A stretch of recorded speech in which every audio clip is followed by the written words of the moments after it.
Hello, hello, hello, hello. Welcome back to my YouTube channel. This is Teacher Rosa. Welcoming you all to our personal development class. Before we start, shout out to Atasha Colobong, Alessandro Bayhon, Isabella Balading, Claire Adelaide Trevino for your comments sa ating lesson number 7, Spiritual and Social Development. And to all to my students, thank you for your love, support, and understanding. Thank you, sweethearts. Mwah.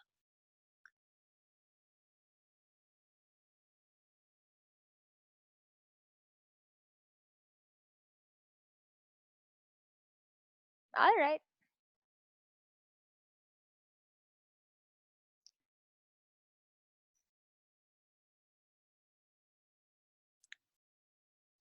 Last meeting, our topic is all about spiritual and social development. I gave you the difference between religiosity and spirituality, and we discussed some benefits of having or developing your spiritual and social aspect. Okay? So I hope that you do some reflection, that you use your time to have a self reflection. For our topic for today, I want you to write or choose the letter that corresponds to the best answer. Our reference for these questions uh, ay ating Division of Marikina Module 3, Developmental Stages in Middle and Late Adolescence, page 1 to 2 actually. All right, during this period, just like everybody else, you are at the foundation age wherein the basic behavior and skills were organized and developed respectively. A, prenatal stage, C, childhood, B, infancy, D, adolescence. So what's the correct answer, class? All right, it's letter C. You are at the foundation age. Okay, childhood. Next, also known as crisis period in the person's developmental stage. So the A, middle age, C, A, middle age, B, early adulthood, C, adolescence, D, childhood.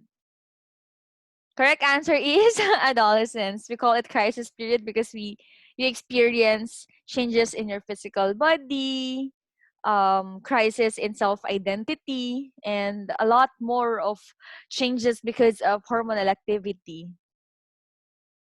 Except for one, the following are the usual developmental tasks you perform as an adolescent. A, achieving mature relations with both sexes. Acquiring values and ethical system to guide behavior. C, desiring and achieving socially responsible behavior. D, developing conscience, morality, and a scale of values. So what's the correct answer, class? Oh, it's letter D, developing conscience, morality, and a scale of values, because that's developmental task of person who's in late adult or late adulthood. Next, you saw your classmate in the junior high cheated during final examination. The measure that you were successful in achieving a developmental task of adolescent was letter A, to practice DHINK. B, just ignore the incident. C, cover her up. D, tell this incident to your teacher. What are you going to do? Yung totoo. Correct answer is letter A. THINK stands for this. Is it what I want to say true? Is is what I want to say helpful? Am I the best one to say it? Is it necessary to say it now? Is it kind to this person and others? It's think definition from mindfulness for teen anxiety by Dr. Christopher Villiard. For example, you want to tell me something, you need to answer these questions first and analyze your your answer. You need to actually see the holistic perspective here, no? We're applying philo na in PerDev. So you need to ask yourself, is what I want to say is true? Totoo ba to? Hindi ba to fake news lang? Hindi ba 'to initial reaction lang? B, is what I want to say helpful? 'Di ba? Sino magbe-benefit 'pag nagsabi ka nung incident? Okay. May sinasabi ba tayong masama sa isang tao to help this person na magbago o trip lang nating sirain yung buhay niya? 3, am I the best one to say it? So, ikaw ba yung dapat magsabi ng incident? Like, 'di ba puwedeng class president, witness, seatmate, parent, and other people? And paano mo nasabi na ikaw yung best person to tell this? Is it necessary to say it now? Is it urgent? Like, now you need to tell it, okay? Is it kind to this person and others? So, mabuti bang sabihin sa tao at sa iba? May kabutihan ka bang dala? Hindi ba siya madudurog, mawawasak? Ikaw din as a person, of course, no? So, those questions stands for THINK. Yun po yung acronym niya. Don't forget it. Next, the theory of psychosocial developmental stages of a man was proposed by A. Carl Jung, B. Prof. Havighurst, C. Sigmund Freud, D. Erik Erikson. May C po yung Erik Erikson na. So the correct answer is Erik Erikson. All right. So for today's discussion, our topic is all about developmental task. For our content standard, the learner demonstrate an understanding of skills and tasks and challenges appropriate for middle and late adolescence and preparatory to early adulthood. Our performance standard is the learner shall be able to make a list of ways to become responsible adolescents, prepared for adult life, and manage the demands of teen years. Our most essential learning competency is discuss developmental tasks and challenges being experienced during adolescence. Our one and only objective is write the importance of Havighurst developmental task and your own experience in doing this task. So here's the developmental stage and age range according to him. Infancy and early childhood, of course, starts at birth till 6 years old. Middle childhood, your LM days, 6 to 12 years old. Adolescence, grade 7 to senior high school days, no? 13 to 18 years old. Early adulthood, 19 to 30. Middle age, 30 to 60 years old. So si ma'am nasa early adult because I'm only 29 years old. Later maturity, 60 years old and over. All right. So here's the environmental, sorry, the developmental task for adolescents according to Havighurst. Number 1, adolescent must adjust to a physical sense of self. That's why we need to do some sort of exercise, meditation, yoga, check our physical body, check our senses, see what's new about ourselves. Okay? Next, adolescent must adjust to new intellectual abilities. According to him, adolescent must, read the books, legitimate resources, articles, and other references that may help him or her development. Okay? Next, adolescent must adjust to increase cognitive demands at school level. Each level has its own difficult level of difficulty, no, from grade 7 to senior high school, and we need to adjust to the demands, no. Actually, hindi porket graduate ka na ng Marisa, doon na magtatapos yung mga gawain. Simula pa lang yan kasi in college. Sobrang daming gagawin, no? Parami ng parami. So, we need to, prepare our mind, our body, and ourself, of course, no? And our abilities, no? Next, adolescent must develop expanded verbal skills. We need to enrich or add words in our vocabulary, in our vocabs, for example. Kung may list man kayo, vocab list yung tawag ng iba, you need to study all the communication level, study the right way or how to give constructive feedback and even to receive it. No, so we need to expand our verbal skills. We must develop a personal sense of identity. You need to gather all informations about yourself and build a good sense or develop a personal sense of your identity. Hindi ibang tao ang magdidikta kung sino ka. Dapat mas kilala mo yung sarili mo. Okay? Okay, Ma'am Josa. The adolescent must establish adult vocational goals. When we say vocational goals, it include skills needed to find and maintain a job. Okay, kaya as early as now, you need to study or, discover what's your interest.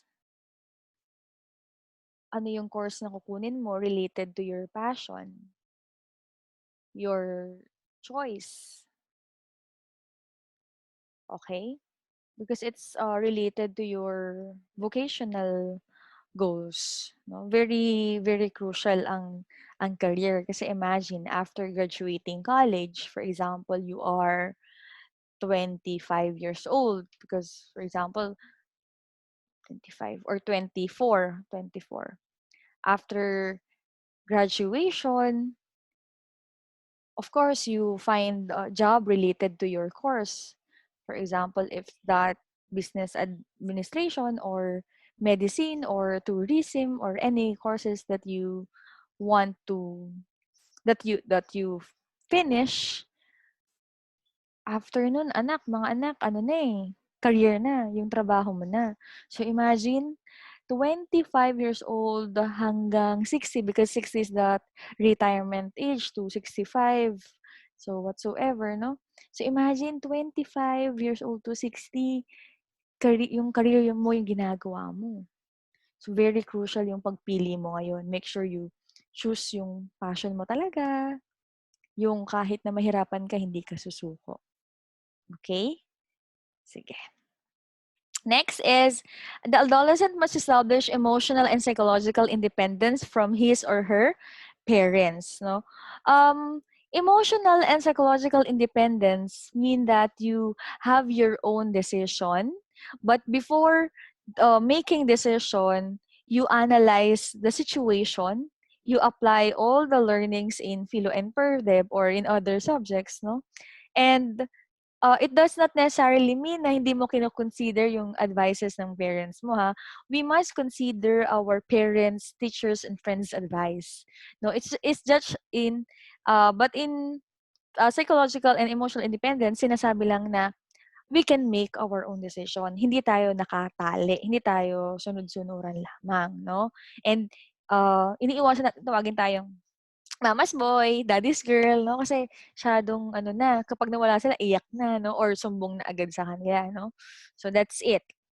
Next, the adolescent must develop stable and productive relationship. When we say develop stable, we do not disclose our life to many people. Instead, we just choose trusted people, few but true, ika nga sa kasabihan, no?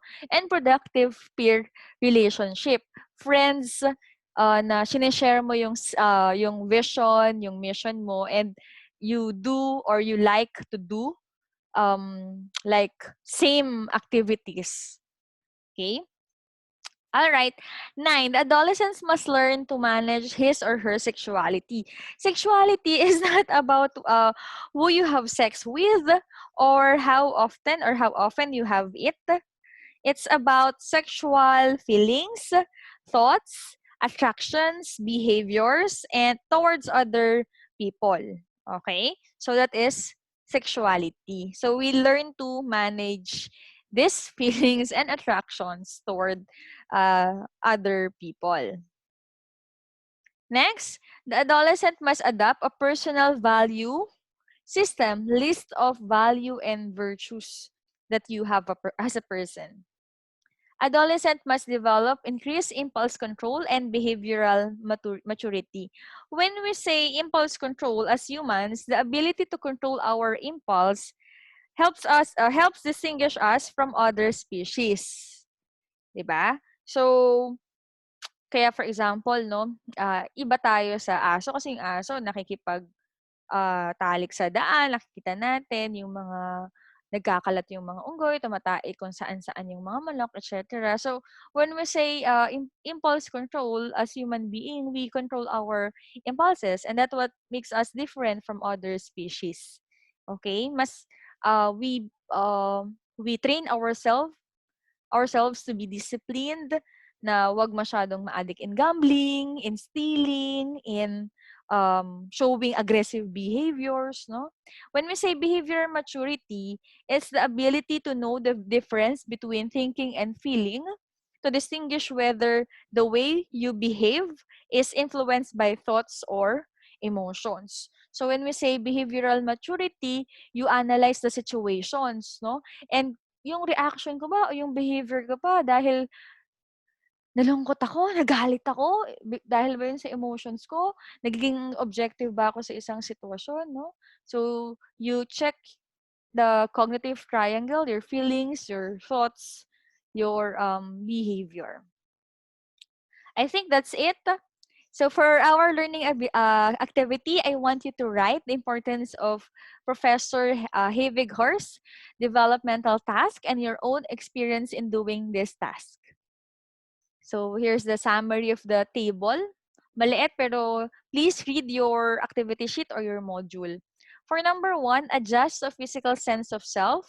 2, adjust to new intellectual abilities. 3, adjust to increased cognitive demands at school. 4, develop expanded verbal skills. 5, develop a personal sense of identity. 6, establish adult vocational goals. 7, establish emotional and psychological independence from his or her parents. 8, develop stable, productive peer relationship.